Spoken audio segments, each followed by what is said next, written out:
Good morning everyone. Hi, this is Anand Kumar, your mathematics faculty, and today we are going to discuss about part test third NTS paper and I hope you are doing very well। और आप लोग बहुत अच्छा कर रहे होंगे क्योंकि 2 NTS हो चुका है तो आप लोग का स्पीड भी आ गया होगा और मैं चाहता हूं कि आप लोग इसमें भी बहुत अच्छा करो।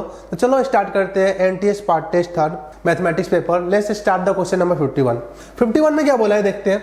51 में बोला है the angle between ellipse and एक सर्कल है। तो किसी भी दो कर्व के बीच में एंगल उनके पॉइंट ऑफ इंटरसेक्शन पे बने टेंजेंट के बीच में एंगल या नॉर्मल के बीच में एंगल के इक्वल होता है। ठीक है, तो सबसे पहले हम लोग पॉइंट ऑफ इंटरसेक्शन निकालेंगे, दोनों टेंजेंट का स्लोप निकालेंगे और उसके बीच में एंगल निकाल लेंगे। ठीक है, तो पॉइंट ऑफ इंटरसेक्शन निकालने के लिए मैं लिखता हूँ x² / 4 + y² = 1 और एक दूसरा है x² + y² = 2। ठीक है, तो मैं क्या करता हूँ यहाँ से y² का वैल्यू लिख देता हूँ 1 - x² / 4 और यहाँ पे सब्स्टिट्यूट कर देता हूँ। ठीक है ना, तो x² हो गया, y² को लिख देता हूँ मैं 1 - x² / 4 = 2। ठीक है ना, थोड़ा सिंप्लीफाई करते हैं इसको, 1 इधर चला गया तो यहाँ पे आ गया 1 और ये हो जाएगा 4x² - x², 3x² / 4। तो यहाँ से x² का वैल्यू कितना आ गया 4/3, यानी कि x का वैल्यू आ गया 2/√3। ठीक है, अब y² का वैल्यू देखो, y² = 1 माइनस क्या है x² / 4, 1 माइनस x² / 4 का वैल्यू कितना है x² / 4 का वैल्यू यहाँ से डायरेक्ट निकाल के यहाँ पे पुट कर देंगे तो 1/3 है, 1 - 1/3 दैट मीन्स कितना आ गया 2/3। तो y का वैल्यू आ गया √2/√3। तो ये आ गया आपका पॉइंट ऑफ इंटरसेक्शन आ गया हम लोग का 2/√3 और √2/√3। अब हम लोग क्या करने वाले हैं, इन दोनों पॉइंट ऑफ इंटरसेक्शन पे दोनों टेंजेंट का स्लोप निकालेंगे, उसके बीच में एंगल निकालेंगे। ठीक है, तो देखो पहले को डिफरेंशिएट करेंगे तो क्या आएगा 2x/4 + 2y dy/dx = 0। यहाँ से dy/dx का वैल्यू कितना हो जाएगा, ये 2 से 2 तो गया तो यहाँ से हो जाएगा dy/dx का -x/4 × y। वैल्यू पुट कर देंगे, माइनस x का वैल्यू है 2/√3 और y का वैल्यू ऑलरेडी निकाल चुके हैं √2/√3 और इंटू 1/4। √3 से √3 कैंसिल हो गया तो ये 2 से 2 कैंसिल हो गया, दैट मीन्स क्या आ गया -1/2√2 आ गया। तो ये हो गया m1 का वैल्यू। ठीक है, m2 के लिए डिफरेंशिएट करेंगे 2x + 2y dy/dx = क्या हो गया 0। तो यहाँ से dy/dx का वैल्यू कितना आ गया, dy/dx का वैल्यू आ गया -x1/y1। फिर वैल्यू पुट करेंगे 2/√3 और -√2/√3। ठीक है ना, ये माइनस यहाँ पे लिख दिया तो ये कितना हो जाएगा माइनस का √2। अब इन दोनों के बीच में एंगल निकालेंगे तो tan थीटा होता है आपका m1 - m2। तो m1 हो गया -1/2√2। ठीक है ना, -m2 कितना हो जाएगा +√2, m1 - m2 1 + m1 m2। तो 1 + m1 m2 इन दोनों को मल्टीप्लाई करेंगे तो कितना आ जाएगा 1 मल्टीप्लाई करेंगे तो 1/2√2 × √2 1/2 आने वाला है। ठीक है ना, तो यहाँ पे देखो 2√2 यहाँ पे एलसीएम ले लेंगे तो ऊपर में कितना हो जाएगा √2 2 × 2 4 -1 + 4/2√2 और इनटू में नीचे में देखो क्या आने वाला है, ये 2 तो ऊपर चला जाएगा और ये कितना आ जाएगा 3 इंटू यहाँ पे कितना हो गया 2। ठीक है, तो ये -3 से ये 3 कैंसिल हो गया, ये 2 से 2 कैंसिल हो गया, दैट मीन्स कितना आ गया 1/√2।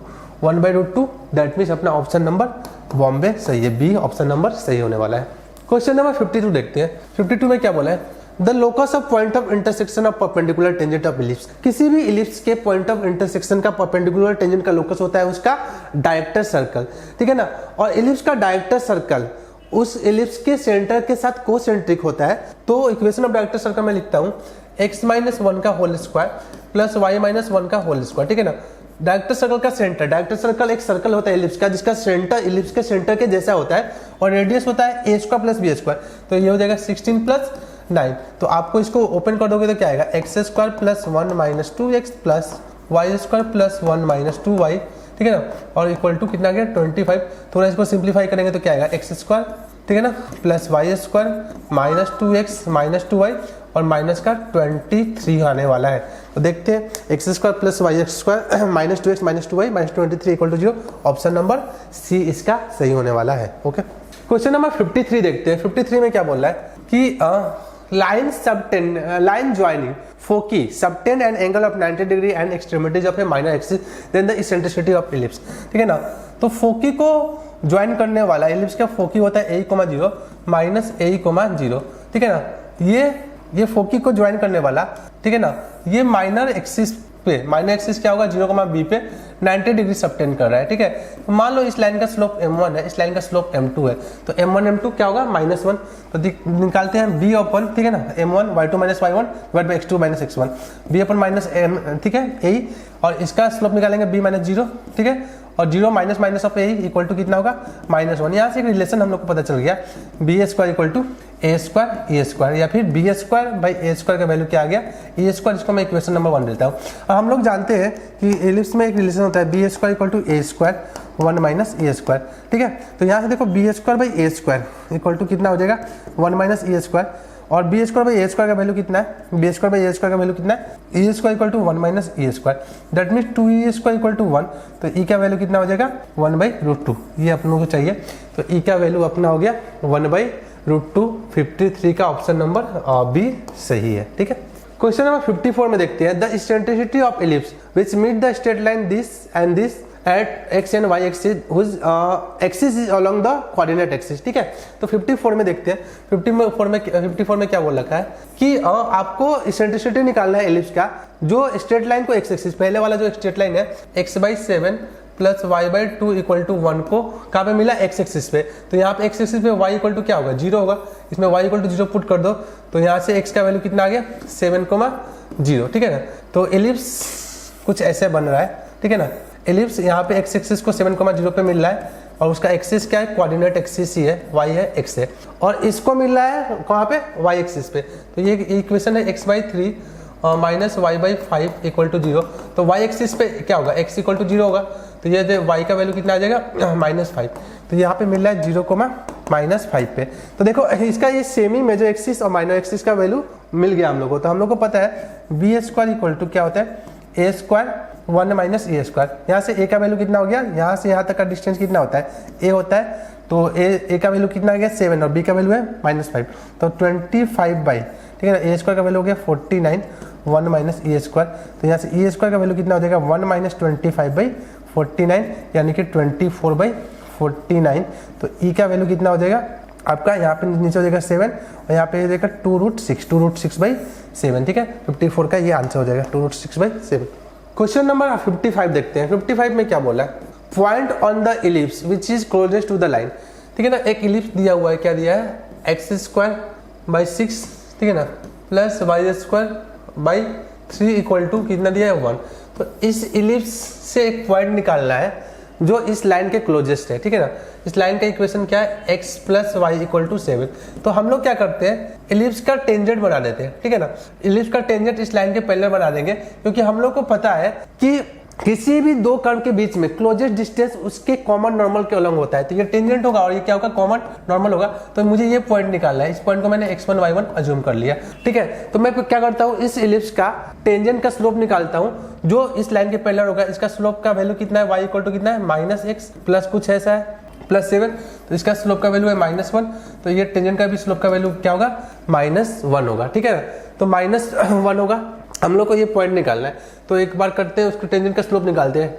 तो इलिप्स को हम लोग क्या करते हैं, डिफरेंशिएट करते हैं। इलिप्स है अपना 2x+, ठीक है ना, 2x + 4y dy/dx equal to कितना हो गया, 0 हो गया। तो यहाँ से देखो 2 कॉमन चल जाएगा, तो यहाँ से 2y dy/dx का वैल्यू कितना होगा, माइनस का x, यानी कि dy/dx का वैल्यू कितना हो गया -x/2y, और ये किसके इक्वल है, -1 के इक्वल है। मतलब x इक्वल टू कितना हो गया 2y, या x1 y1 बोल देते हैं, x1 = 2y1, एक रिलेशन है, ठीक है।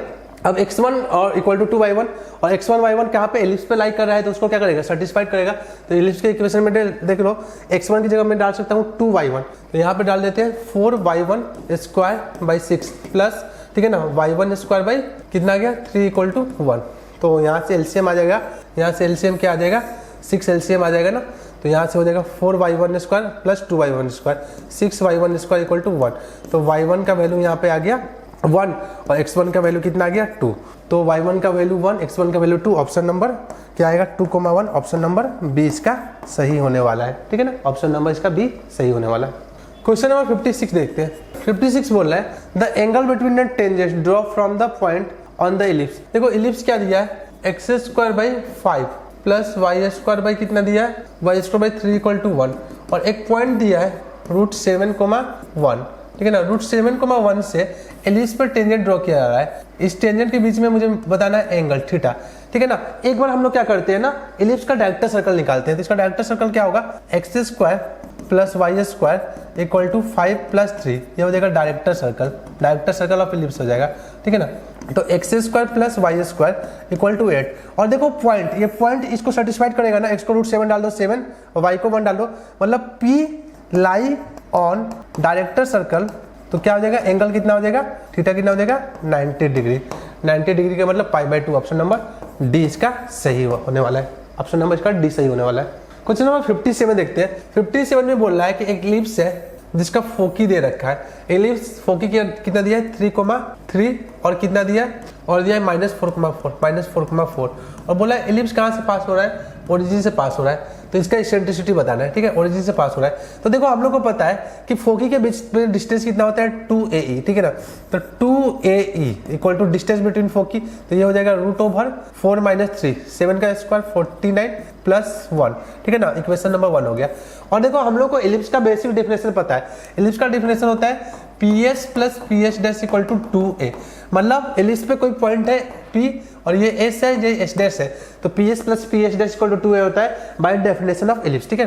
तो यहाँ से डिस्टेंस निकालेंगे तो कितना आएगा, 2A = कितना आ जाएगा, आपका आ जाएगा यहाँ पे 9 + 9 और यहाँ पे कितना आ जाएगा, 16 + 16, ठीक है ना। तो इन दोनों को डिवाइड कर देंगे तो यहाँ से E तो बचेगा, तो ये हो जाएगा √50 डिवाइडेड बाई, ठीक है ना। ये 2√3, ये हो जाएगा 2√3, ये हो जाएगा 3√2 और यहाँ पे कितना हो जाएगा 4√2, ठीक है ना। √50/2 और 1 कितना हो जाएगा 7, ठीक है ना। तो ये हो जाएगा 5/7, ये हो जाएगा 5/7। इसका आंसर क्या आने वाला है, सी आने वाला है, ठीक है ना। क्वेश्चन नंबर 58 देखते हैं। 58 में क्या बोला है 58 में क्या बोला है, a rod of length 20 units move with the ends to fix straight line at the angle at point P, mark on the rod at distance 8 unit from one, describe a conic whose eccentricity is, okay। देखो एक rod है, ठीक है ना, एक rod की बात कर रही है, वो दो परपेंडिकुलर लाइन के अलोंग क्या कर रहा है, दो परपेंडिकुलर लाइन के अलोंग क्या कर रहा है, मूव कर रहा है, ठीक है। इसका टोटल लेंथ है 20, ठीक है ना। तो वो परपेंडिकुलर लाइन को मैं y एक्सिस और x एक्सिस भी ले सकता हूँ, ठीक है। अब इसका एक पॉइंट है P, उसका लोकस P क्या है, h को मैं पकड़ लेते हैं, ठीक है। A point P mark on the rod, ठीक है ना, with at distance 8 unit from one end, ठीक है ना। तो इसका डिस्टेंस यहाँ पे कितना हो गया, 8 हो गया, तो यहाँ पे कितना हो जाएगा 12, यहाँ पे हो जाएगा 12। तो मैं इसको माना हूँ h, तो ये होगा h,0 और ये पॉइंट का नाम क्या हो जाएगा 0,k। सपोज मैं एंगल यहाँ पे थीटा मानता हूँ, तो ये भी एंगल यहाँ पे थीटा हो जाएगा। अब ये हो जाएगा k और ये हो जाएगा h।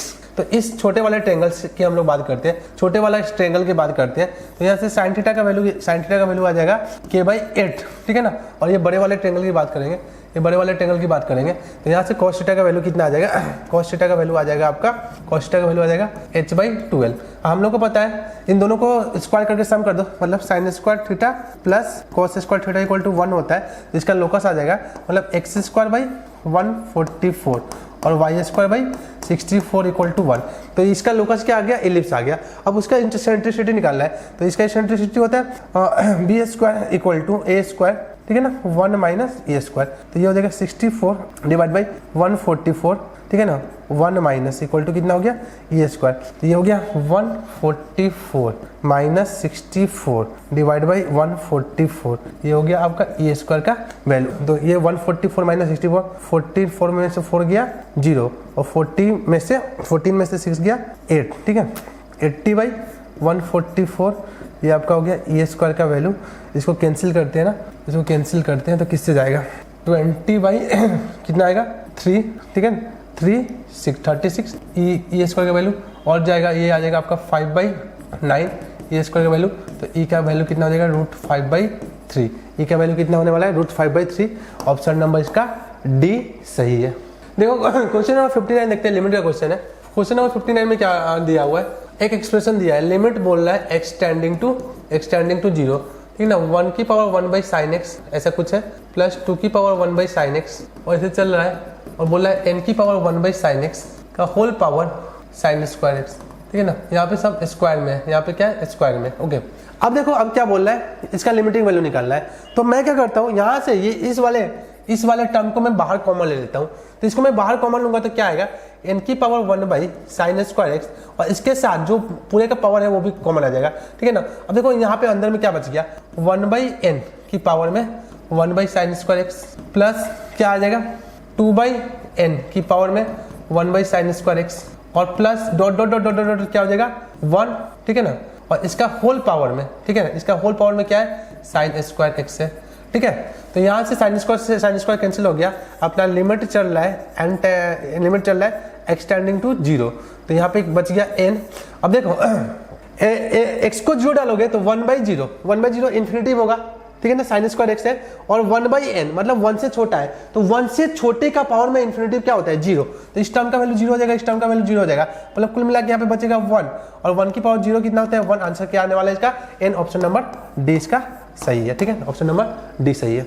क्वेश्चन नंबर 60 देखो, 60 में देखो x को इन्फिनिटी डालोगे तो देखो यहाँ दोनों का क्या है डिग्री सेम है, और डिग्री अगर सेम होता है तो limit n tending to infinity में हाईएस्ट डिग्री का कोएफिशिएंट आंसर होता है, तो अंदर में क्या बनेगा 1, तो 1 की पावर इन्फिनिटी वाला फॉर्म है, तो इसका सोल्यूशन होता है e की पावर लिमिट क्या होता है e की power limit extending to 0 fx minus 1 into G X, तो fx का वैल्यू है x square plus 5x plus 3 divided by x square plus X plus 2 minus 1 into G X, ठीक है।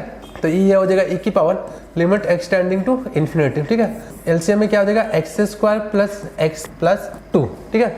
अब यहाँ पे हो जाएगा X square plus 5x plus 3 minus का एक्स स्क्वायर माइनस का x माइनस का 2 इंटू एक्स, एक्स स्क्वायर से एक्स स्क्वायर कैंसिल हो गया, ठीक है ना। तो e की पावर लिमिट, ठीक है ना, एक्सटेंडिंग टू इन्फिनिटी, तो यहाँ पे क्या हो गया 4x माइनस, यहाँ पे क्या हो गया 4x minus 2, 4x minus 1, 4x minus 1 और into x divided by x square plus X plus 2। तो हम लोग इन्फिनिटी बाई इन्फिनिटी फॉर्म में क्या करते हैं हाईएस्ट डिग्री को कॉमन लेते हैं, तो e की पावर क्या हो जाएगा लिमिट एक्सटेंडिंग टू इन्फिनिटी, यहाँ से x कॉमन लेंगे, यहाँ से x कॉमन लेंगे, यहाँ पे x है एक्स स्क्वायर, यहाँ आ जाएगा 4 माइनस 1 बाई एक्स, और यहाँ से एक्स स्क्वायर कॉमन ले लो तो क्या आएगा 1 plus 1 by x plus 2 by x का होल स्क्वायर, ठीक है ना। ये एक्स स्क्वायर से एक्स स्क्वायर कैंसिल हो गया, x को इन्फिनिटी डालोगे तो 1 बाई इन्फिनिटी 0 हो जाएगा, ये भी 0, ये तीनों टर्म क्या हो गया 0, तो ये आंसर आ जाएगा आपका e की पावर 4, ऑप्शन नंबर इसका डी सही है, ठीक है। 61 में देखते हैं, 61 में क्वेश्चन दे रखा है लिमिट एक्सटेंडिंग टू इन्फिनिटी, ठीक है, और ये यहाँ पे कुछ दे रखा है x q plus 1 divided by x square plus 1 minus का x plus b equal to कुछ फाइनाइट दे रखा है। तो देखो सबसे पहली बात, अगर एक्सटेंडिंग टू इन्फिनिटी है और इसका आंसर फाइनाइट है तो न्यूमिनेटर एंड डिनोमिनेटर का दोनों का डिग्री सेम होना चाहिए, तभी आंसर फाइनाइट हो सकता है। अगर न्यूमिनेटर का डिग्री डिनोमिनेटर से ज्यादा होगा तो फाइनल आंसर इनफाइनाइट आ जाएगा, और डिनोमिनेटर का डिग्री ज्यादा होगा तो आंसर क्या आ जाता है 0 आ जाता है। तो दोनों का डिग्री सेम होना चाहिए, मतलब degree of N R by D R ये क्या होना चाहिए इक्वल टू 1 होना चाहिए, ठीक है। तो इन दोनों का क्या होना चाहिए डिग्री सेम होना चाहिए। तब देखो इसको सिंप्लीफाई करते हैं, तो एलसीएम आ जाएगा एक्स स्क्वायर प्लस 1, ये हो गया एक्स क्यू प्लस 1 माइनस, इसको मल्टीप्लाई करेंगे, ठीक है ना, एक्स स्क्वायर को पहले इन दोनों टर्म से, तो माइनस का हो जाएगा एक्स स्क्वायर, ठीक है ना, और एक्स स्क्वायर करेंगे तो कितना आ जाएगा माइनस का हो जाएगा,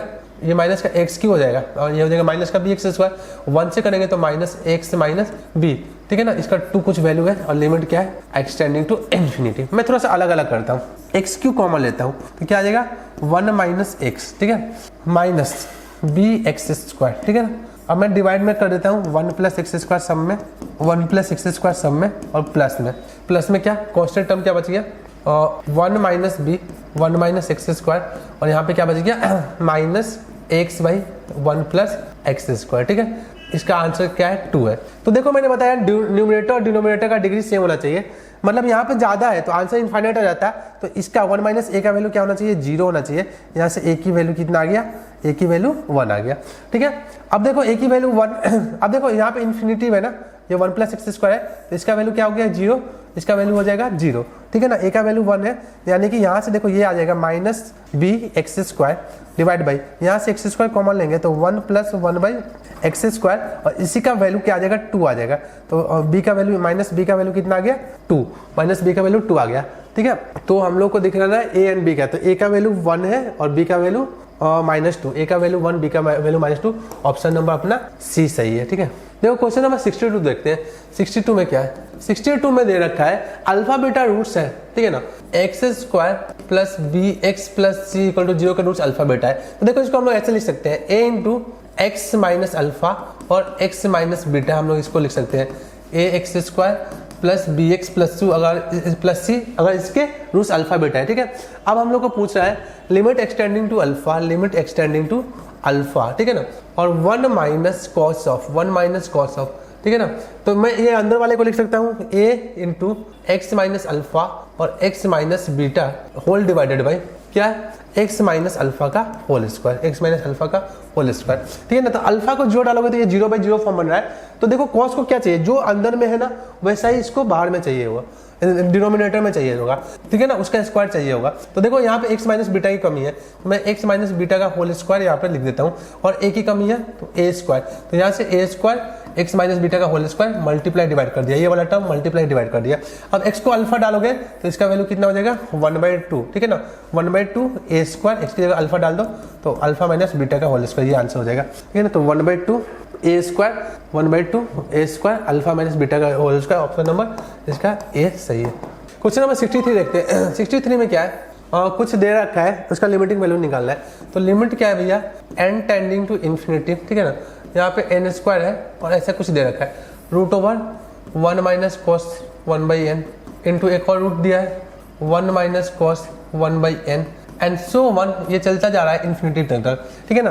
तो एक बार हम लोग इसको देखते हैं, सिंप्लीफाई करते हैं। यहाँ पे n² को रहने दो, इसको मैं लिख सकता हूँ 1 माइनस कॉस 1/n की पावर में, देखो 1/2 प्लस क्या 1/2 का स्क्वायर, ठीक है ना, क्योंकि देखो ये दोनों क्या होगा, मल्टीप्लाई होगा तो बेस सेम होगा, ठीक है ना, अप टू इन्फिनिटी चल रहा है। देखो ये एक जीपी सीरीज बन रहा है जिसका फर्स्ट टर्म है हाफ और कॉमन रेशियो हाफ, तो इसके इन्फिनिटिव टर्म का सम एस इन्फिनिटिव होता है a/1 माइनस r, मतलब कितना आ जाएगा 1 आ जाएगा।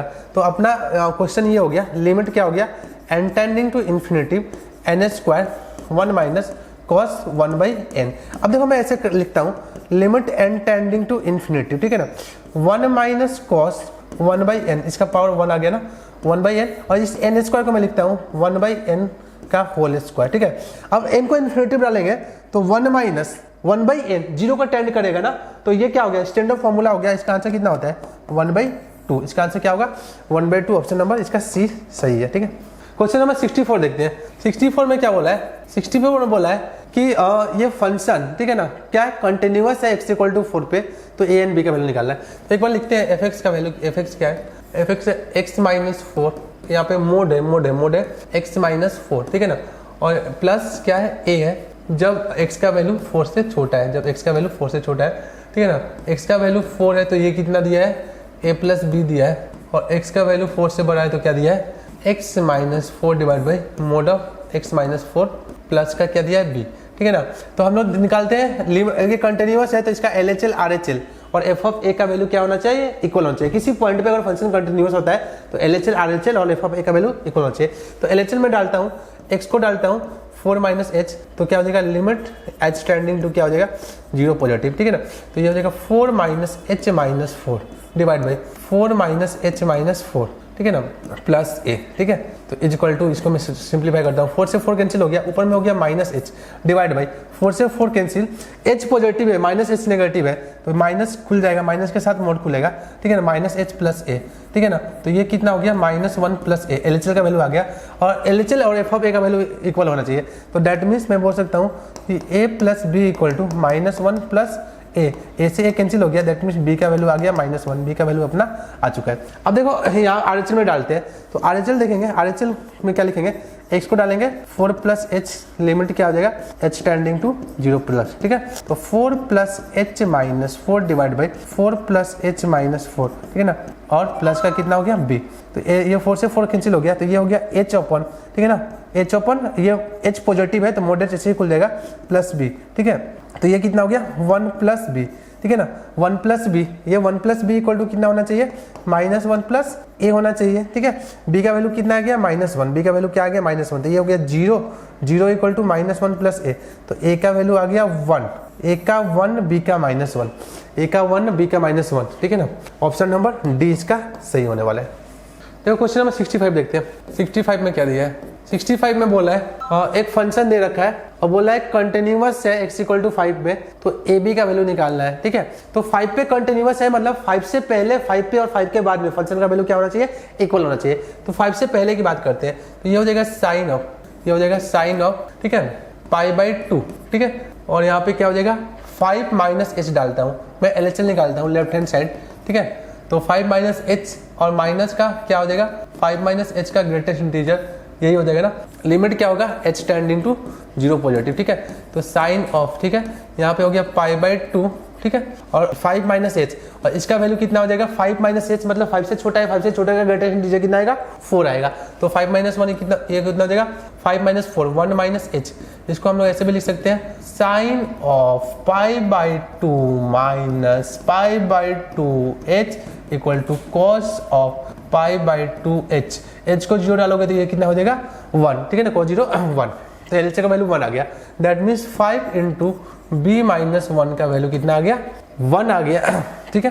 तो b माइनस 1 का वैल्यू 1/5, तो b का value 1 plus 1/5 in that means 6/5, b का वैल्यू आ गया 6/5।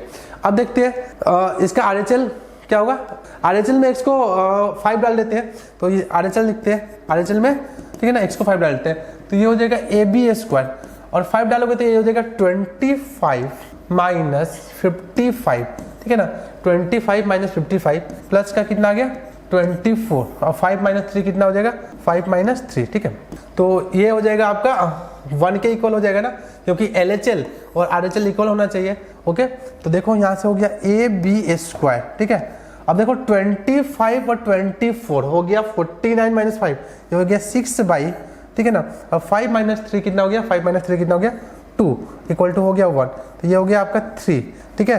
तो a इंटू b² का वैल्यू कितना आ गया, 1/3, b का वैल्यू ऑलरेडी पता है, तो a कितना आ जाएगा 1/3b², यानी कि 1/3, और b² का वैल्यू कितना हो जाएगा 36 इंटू कितना हो जाएगा 25, तो 25/108, तो a का वैल्यू कितना आ जाएगा 25/108, और b का वैल्यू आ गया 6/5, यानी ऑप्शन नंबर अपना a इसका करेक्ट होगा, ऑप्शन नंबर इसका a करेक्ट होगा। क्वेश्चन नंबर 66 देखते हैं। 66 में एक फंक्शन दिया है fx, ठीक है, एक fx दिया है, ये दिया है -x² x³ minus x plus 1, ठीक है ना। x 0 से छोटा है, 0 से x 1 के बीच में है, 1 से बड़ा है, ठीक है। अब इसका कंटिन्यूटी और डिफरेंशियबिलिटी की बातें पूछ रहा है, तो डिफरेंशियबिलिटी के लिए हम लोग एक बार एक्स्ट्रा f' निकाल लेते हैं। ये हो गया -1, ये हो गया 2x, और ये हो जाएगा 3x² माइनस 1, ठीक है। x नेगेटिव, 0 से x1, और क्या हो गया x ग्रेटर देन 1। अब देखो अब क्या बोल रहा है, पहला derivative and continuous at x equal to 0, तो x इक्वल टू 0 पे देखते हैं। x इक्वल टू 0 पे इसका वैल्यू 0 हो गया, 0 से बड़े पे भी क्या आ गया 0, तो x इक्वल टू 0 पे फंक्शन कंटिन्यूअस है। अब डिफरेंशिएबल है कि नहीं, तो देखो LHD का वैल्यू 0 से छोटे पे वैल्यू -1 आ रहा है, ठीक है ना, और 0 से बड़े पे वैल्यू क्या आ रहा है 0 आ रहा है, तो LHD RHD इक्वल नहीं है, तो पहला ऑप्शन खत्म कि डिफरेंशिएबल तो नहीं होगा बट कंटिन्यूअस होगा। दूसरा बात, differentiable x equal to 1 but not continuous equal to x equal to 1। x equal to 1 पे कंटिन्यूटी देखते हैं। x इक्वल टू 1 पे इसका वैल्यू कितना हो जाएगा 1, और यहाँ पे 1 डालोगे तो 1 माइनस 1 प्लस 1 कितना आने वाला है 1 ही वाला है, मतलब x इक्वल टू 1 पे ये क्या है कंटिन्यूअस है, मतलब ऑप्शन नंबर बी भी गलत है। Neither differentiable and neither continuous x equal to 1, मतलब ऑप्शन नंबर सी गलत है। ऑब्वियसली बात है ऑप्शन नंबर डी सही होगा, not differentiable at x equal to 0, क्योंकि x इक्वल टू 0 पे LHD और RHD का वैल्यू इक्वल नहीं हो रहा है। x इक्वल टू 0 पे नॉट डिफरेंशिएबल है, लेकिन x इक्वल टू 1 पे क्या है कंटिन्यूअस है, दैट मींस ऑप्शन नंबर इसका डी सही है, ओके। क्वेश्चन नंबर 67 देखते हैं। 67 में क्या बोल रखा है, एक फंक्शन दिया हुआ है, ठीक है, तो fx के बारे में पूछा है, तो ये दे रखा है f of x plus y/3 equal to दे रखा है -2 times of fx plus fy divide by 3, मतलब ये फंक्शन इस रिलेशन को सेटिस्फाइड कर रहा है। देखो हम लोग f' लेके चलते हैं।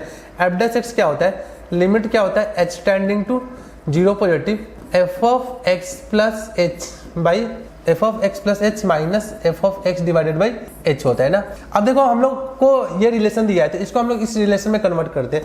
देखो क्या लिखेंगे, f dash x equal to limit क्या हो गया, h tending to zero positive. मैं इसको ऐसे लिखता हूँ, F of 3x plus 3h by 3, ठीक है ना, minus f of 3x into zero into 3, 0 into आपका आ गया 3 डिवाइड बाई 3, ठीक है, और डिवाइडेड बाई क्या लिख दिया मैंने, h। अब देखो इसको और सिंप्लीफाई करेंगे तो क्या आ जाएगा, limit h tending to zero positive. अब देखो इस रिलेशन को हम लोग ऐसे लिख सकते हैं, -2 plus F of 3x plus F of 3h divided by 3, और इसको भी हम लोग ऐसे लिख सकते हैं, एफ ऑफ 3x माइनस, ठीक है ना, एफ ऑफ 0, और यहाँ पे कितना हो जाएगा, प्लस का 2 divided by 3 divided by h, ठीक है। तो 3 एलसीएम आ गया तो नीचे में आ गया 3h, और देखो एफ ऑफ 3x से एफ ऑफ 3x क्या हो जाएगा, कैंसिल हो जाएगा, और 2 से 2 भी क्या हो जाएगा, कैंसिल हो जाएगा, तो बच गया f of 3h minus f of 0, ठीक है ना।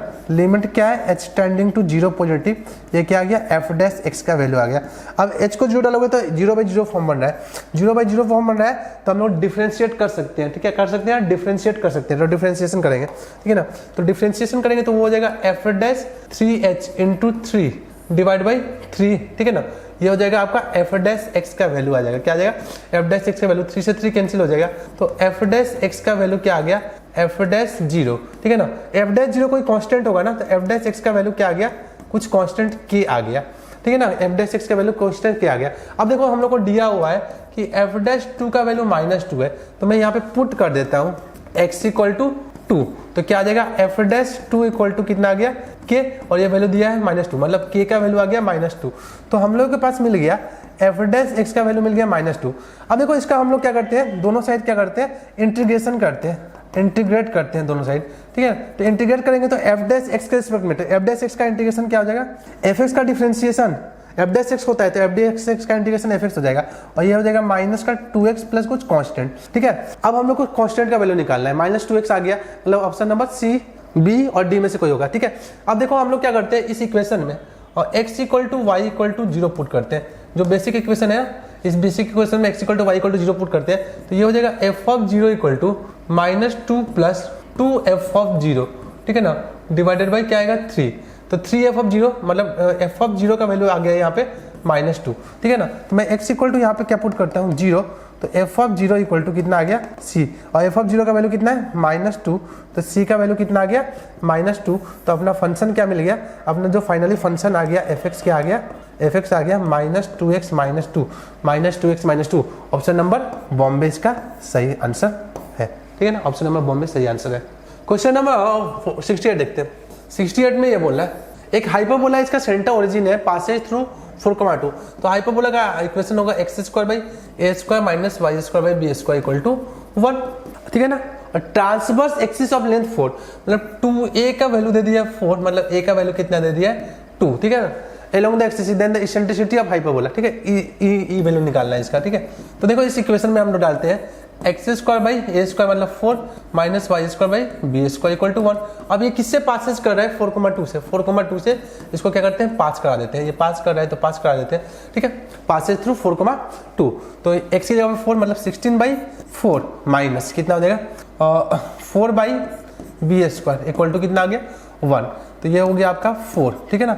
4 माइनस 1 3 इक्वल टू कितना आ गया 4/b², तो b² का वैल्यू आ गया 4/3, ठीक है ना, और a² का वैल्यू कितना आ गया आपका 4, तो हम लोग को रिलेशन पता है b² equal to a² e² minus 1 hyperbola के लिए, तो b² का वैल्यू हो गया 4/3 इक्वल टू a² का वैल्यू 4 e² माइनस 1, 4 से 4 कैंसिल, तो 1/3 प्लस 1 इक्वल टू e², तो 4/3 e² का वैल्यू, दैट मीन्स e का वैल्यू कितना आ गया 2/√3, तो इसेंट्रिसिटी ऑफ हाइपरबोला क्या हो जाएगा 2/√3, ऑप्शन नंबर ए इसका सही है, ऑप्शन नंबर ए इसका सही है, ठीक है।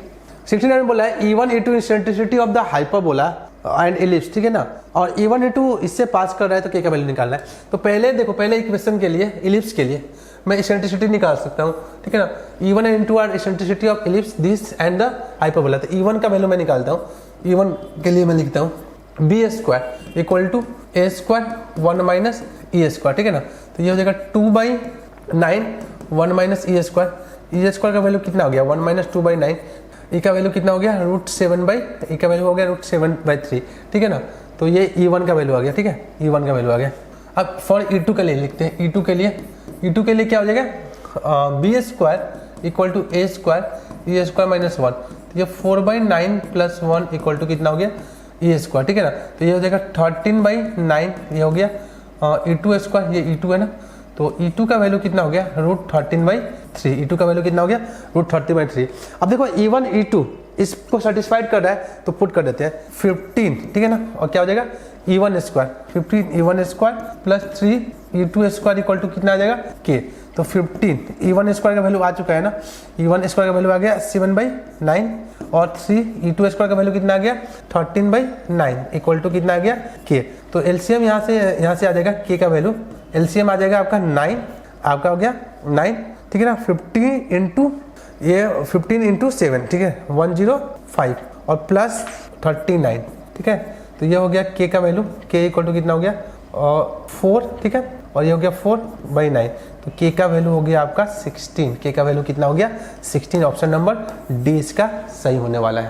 क्वेश्चन नंबर 70 देखते हैं। 70 में क्या है, 70 में बोला है a line parallel to the straight line is tangent to the hyperbola at point x1 y1, जो देखो एक हाइपरबोला है, ठीक है ना, और हाइपरबोला के किसी पॉइंट x1 y1 पे टेंजेंट, ठीक है ना, इस लाइन के पैरेलल है। लाइन कौन सा है y इक्वल टू 2x है, मतलब इसका स्लोप कितना है 2 है, तो इस टेंजेंट का स्लोप भी क्या होना चाहिए 2 होना चाहिए एट x1 y1 पे।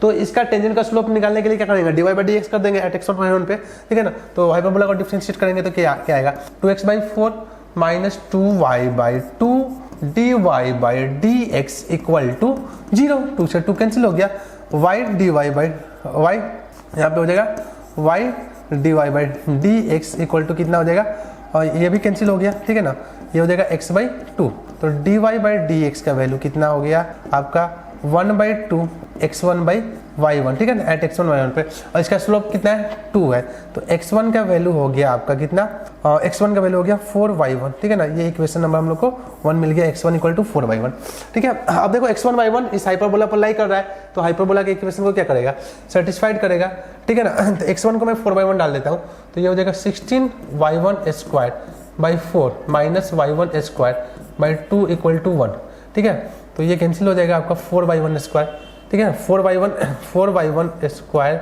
माइनस y1² 2 इक्वल टू 1, ठीक है। तो इसको और सिंप्लीफाई करेंगे, थोड़ा सा इसको सिंप्लीफाई करेंगे तो ये हो जाएगा 7y1², ठीक है ना, 7y1² 2 equal to 1, that means y1² का वैल्यू कितना आ गया 2/7, y1² का वैल्यू कितना आ गया 2/7।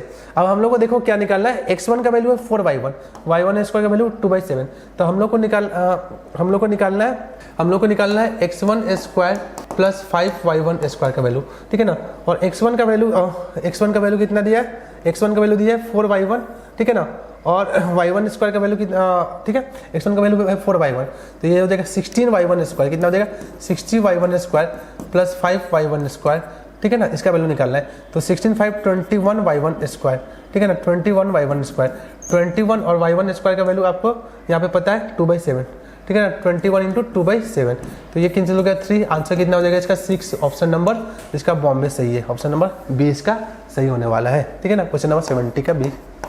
क्वेश्चन नंबर 71 देखते हैं। 71 में क्या है, limit n tending to infinity 3 into n plus 1 का factorial divide by n plus 1 का क्यूब इंटू 3n फैक्टोरियल, ठीक है ना। तो देखो मैं ये 3 इंटू ये क्या हो गया 3n प्लस 3 फैक्टोरियल हो गया ना, ठीक है ना, डिवाइड बाई यहाँ पे जो भी लिखा है n प्लस 1 का क्यूब इंटू 3 फैक्टोरियल, ऐसा कुछ लिखा है 3n फैक्टोरियल लिखा है 3n फैक्टोरियल, ठीक है। ओके, इसको सिंप्लीफाई करते हैं, तो देखो 3n प्लस 3 फैक्टोरियल को हम लोग लिख सकते हैं 3n प्लस 3, ठीक है ना, 3n प्लस 2, ठीक है ना, 3n plus 1 into 3n factorial divide by क्या हो जाएगा 3n फैक्टोरियल, ठीक है ना, और यहाँ पे क्या है n प्लस 1 का होल क्यूब, ये 3n से 3n कैंसिल हो गया। अब देखो यहाँ से n यहाँ से n कॉमन ले लेंगे तो क्या आ जाएगा n क्यू आ जाएगा, यहाँ पे क्या बचेगा यहाँ पे बचने वाला है 3 प्लस 3/n, और यहाँ पे क्या बचेगा 3 प्लस 2/n, और यहाँ पे क्या बचेगा 3 प्लस 1/n, और यहाँ पे क्या है, यहाँ से n कॉमन लेंगे तो एन क्यूब, यहाँ पे बचेगा 1 प्लस 1 बाई एन का होल क्यूब, एन क्यूब से एन क्यूब कट जाएगा, limit n tending to infinity है, एन इन्फिनिटी को टेंड करेगा तो 3 बाई एन, 2 बाई एन और 1 बाई एन, 0 को टेंड करेगा तो यहाँ पे कितना हो गया 3 3 3, आंसर कितना गया 27, और 1 बाई एन भी 0 को टेंड करेगा तो 27 बाई 1, आंसर कितना आने वाला है 27। तो 71 का आंसर क्या आएगा 27 आएगा। क्वेश्चन नंबर 72 देखते हैं। 72 में क्या है, लिमिट एक्सटेंडिंग टू 0, ठीक है ना, लिमिट एक्सटेंडिंग टू 0, यहाँ पे 100x by sine x plus 99 sine x by x. देखो हम लोग जानते हैं कि साइन एक्स बाई एक्स का वैल्यू 1 से छोटा होता है, साइन एक्स बाई एक्स का वैल्यू 1 से छोटा होता है तो x बाई साइन एक्स क्या हो जाएगा 1 से बड़ा हो जाएगा, ठीक है ना। तो देखो x बाई साइन एक्स 1 से बड़ा, तो 1 से बड़ा इंटू 100 क्या हो जाएगा 100 से बड़ा, तो यहाँ पे हो जाएगा 100 से बड़ा, ठीक है ना। और देखो साइन एक्स बाई एक्स क्या होगा 1 से छोटा हो जाएगा तो यहाँ पे हो जाएगा 99 से छोटा, तो 100 से बड़ा का ग्रेटेस्ट इंटीजर हो जाएगा 100 और 99 से छोटा का ग्रेटेस्ट इंटीजर हो जाएगा 98, तो आंसर कितना आ जाएगा 198, ठीक है। क्वेश्चन नंबर 73 देखते हैं। 73 में क्या है, tangent of slope 2 of the ellipse is normal to the circle, ठीक है ना, then the find the maximum value of a b, ठीक है ना। तो ये जो एलिप्स है x square by a square plus y square by b square equal to 1, इसका एक tangent x square by a square plus y square by b square equal to 1 का टेंजेंट, ठीक है ना। तो इसका टेंजेंट है जो स्लोप 2 का, तो इसका टेंजेंट का इक्वेशन क्या होगा y equal to m x, ठीक है ना, plus under root a square m square plus क्या होता है बी स्क्वायर, ठीक है ना। अब ये क्या है, एक सर्कल का नॉर्मल है, तो सर्कल का नॉर्मल है तो सर्कल के सेंटर से पास होगा, सर्कल का सेंटर देखो क्या है -2,0, ठीक है ना, ये हो गया सेंटर ऑफ सर्कल, ठीक है ना। तो ये -2,0 से पास करा दो, तो y के नाम पे 0, x के नाम पे -2, ठीक है ना, तो -2 -4 प्लस क्या हो जाएगा 4a square plus b square, तो यहाँ पे हो गया 4a square plus b square, ठीक है ना, इक्वल टू कितना हो जाएगा 16, क्या हो गया 16। आपको क्या बताना है, maximum value of a b. तो देखो यहाँ पे हम लोग am ग्रेटर देन gm की बात करेंगे, am ग्रेटर देन gm, ठीक है ना, मतलब दो नंबर है a एंड b, तो a एंड b का am क्या होता है a by b greater than equal to क्या होता है √ab होता है। मैं इसको मैं a मान लेता हूँ, इसको मैं मान लेता हूँ b, ठीक है ना, तो अंडर रूट क्या हो जाएगा ab, ठीक है ना, 4a स्क्वायर बी स्क्वायर, ये क्या हो जाएगा less than equal to a plus b by 2, मतलब 4a square plus b square, ठीक है ना, बाई 2, तो ये हो जाएगा आपका 2ab less than equal to कितना हो जाएगा 4a square plus b square का वैल्यू कितना है 16 है 8, तो ab का वैल्यू कितना हो जाएगा लेस देन इक्वल टू 4, तो ab का मैक्सिमम वैल्यू कितना है, ab मैक्स कितना हो जाएगा 4, ab मैक्स कितना हो जाएगा 4 हो जाएगा आंसर अपना, ab मैक्स कितना हो जाएगा 4। क्वेश्चन नंबर 74 देखते हैं। 74 में क्या बोल रहा है, the radius of circle passing through the foci of the ellipse having centre 0,3, ठीक है ना। तो देखो पहले इलिप्स का फोकी निकालते हैं, तो फोकी के लिए क्या हो गया b square equal to a square 1 minus e square, ठीक है, तो बी स्क्वायर का वैल्यू कितना है 9 equal to 16 1 minus e square, तो 9 by 16 equal to 1 minus e square, तो ई स्क्वायर का वैल्यू कितना हो गया 9 बाई 1 माइनस 9 बाई 16, तो ई का वैल्यू कितना हो गया √7/4, ठीक है। तो इसका फोकी क्या होता है a,0 होता है, ठीक है, तो a का वैल्यू कितना है 4, तो 4 इंटू √7/4,0, यानी कि फोकी कितना आ गया √7,0। अब एक सर्कल है जो √7,0 से पास हो रहा है और उसका सेंटर कितना दिया है 0,3, इसका रेडियस निकालना है, तो डिस्टेंस फॉर्मूला से रेडियस निकालेंगे, तो यह रेडियस कितना हो जाएगा अंडर रूट ऑफ 0 माइनस 7 का √7 का उसका 7 प्लस 9, तो ये हो जाएगा 16, आंसर कितना आ जाएगा 4, ठीक है ना। 74 का आंसर क्या आएगा 4 आएगा। क्वेश्चन नंबर 75 में देखिए 75 ये बोल रहा है नॉर्मल एट पॉइंट P, ठीक है ना, इंटरसेक्ट y एक्सिस एट 0,3/2, ठीक है, slope of tangent equal to निकालना है। तो देखो एक कर्व है, ठीक है, इसका किसी पॉइंट x1 y1 पे टेंजेंट का स्लोप निकालना है m, और जो इसका जो नॉर्मल है ना ये आपका 0,3/2 से पास हो रहा है। तो देखो हम लोग इस टेंजेंट का स्लोप निकाल सकते हैं dy/dx मेथड से, तो ये हो जाएगा 2y, ठीक है ना, 2y dy/dx, ठीक है, और -6x plus dy/dx equal to 0, तो यहाँ से dy/dx की वैल्यू निकालेंगे, तो वो क्या हो जाएगा, वो हो जाएगा 2y प्लस 1 इक्वल टू कितना आएगा 6x, तो dy/dx का यहाँ से वैल्यू कितना आ जाएगा 6x/2y प्लस 1 और x1 y1 पे, तो ये क्या हो गया, स्लोप ऑफ टेंजेंट हो गया। अब देखो स्लोप ऑफ नॉर्मल क्या निकाल सकते हैं, slope of normal y2 minus y1 divide by x2 minus x1, तो y2 माइनस 3/2 और क्या हो जाएगा x2 माइनस x1 माइनस 0, तो ये हो गया स्लोप ऑफ नॉर्मल। तो ये स्लोप ऑफ नॉर्मल मिल गया हम लोग को, क्या स्लोप ऑफ नॉर्मल हम लोग को मिल गया 2y1 माइनस 3/2x1। अब देखो ये स्लोप ऑफ नॉर्मल है और ये स्लोप ऑफ टेंजेंट है, दोनों का मल्टीप्लिकेशन क्या आएगा, -1 एक बार करते हैं, ठीक है। तो यहाँ पे 6x1 divide by 2y1 plus 1 n2, ठीक है। और यहाँ पे स्लोप ऑफ नॉर्मल क्या आएगा, 2y1 minus 3/2x1, 2y1 minus 3/2x1 equal to क्या होगा, -1। 2x1 से ये कितने टाइम्स में कैंसिल हो गया, 3, तो ये हो जाएगा 6y1, कितना हो जाएगा 6y1 minus 9 equal to minus 2y1 minus 1, तो ये हो जाएगा आपका 8y1 इक्वल टू 8। तो y1 का वैल्यू कितना आ गया, 8। y1 का वैल्यू 8 आ गया, तो x1 का वैल्यू निकालेंगे, यहाँ पे पुट कर दो, तो y1 का वैल्यू 8/8 मतलब 1 आ गया, y1 का वैल्यू 1 आ गया, तो x1 का वैल्यू निकालेंगे तो क्या आएगा 1, ठीक है ना, minus 3x1 square plus 1 plus 10 equal to 0, ठीक है। तो यहाँ से देखो 10 1 12 हो गया, 3x1 इक्वल टू 12, तो x1 का वैल्यू कितना आ गया आपका 12/3 4, ठीक है ना, x1 स्क्वायर का वैल्यू, x1 का वैल्यू आ गया 2। तो स्लोप ऑफ टेंजेंट, ठीक है ना, ये वाला है स्लोप ऑफ टेंजेंट, तो स्लोप ऑफ टेंजेंट हो जाएगा 6x1 का वैल्यू कितना आ गया अपना 2 12, ठीक है ना, 2y1 का वैल्यू कितना आ गया 1 प्लस कितना आ गया 1, तो ये हो गया 12 डिवाइडेड बाई 3 मतलब कितना आएगा 4, इसका आंसर क्या आएगा 4। तो ये आप लोगों का एनटीएस का पूरा सोल्यूशन रहा and I hope you are doing very well. और आप लोग इसको एक बार फिर से सॉल्व करो और अच्छा करो और इम्प्रूव करो, ठीक है ना। तो जितने भी पेपर्स हुए हैं ना उसको भी सॉल्व करो, पीछे वाले इसको भी सॉल्व करो और आप आगे बहुत अच्छा करो, ठीक है। Thank you very much.